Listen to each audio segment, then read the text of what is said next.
Zero and the Search for Effective Zen. Episode 16. What do we make of the self-awakening gate? You want to end suffering forever?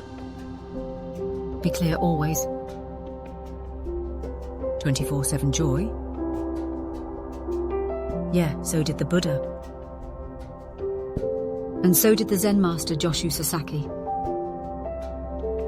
And who wouldn't? But before you go slapping a sticker on your forehead that says awakened, there's a gate that you must first pass through. And not just any gate, the self-awakening gate.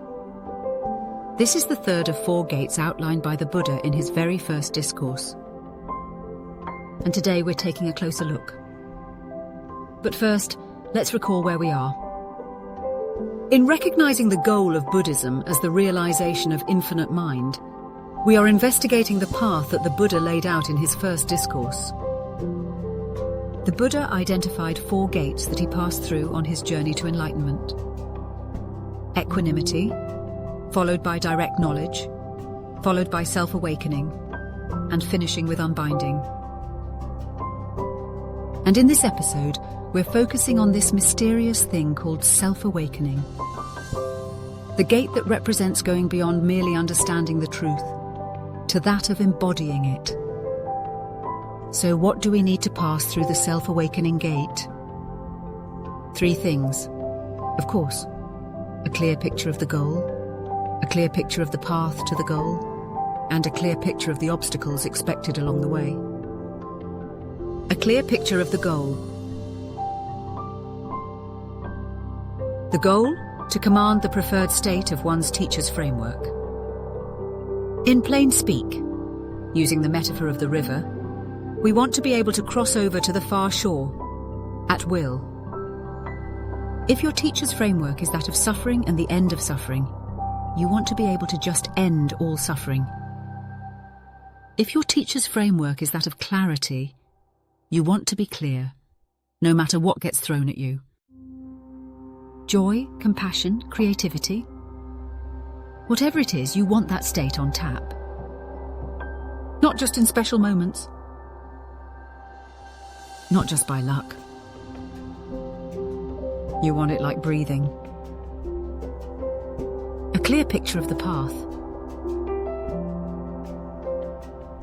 And how do you pass through the self-awakening gate? By trying, again and again and again, until you do. And how do you know when it's mission accomplished?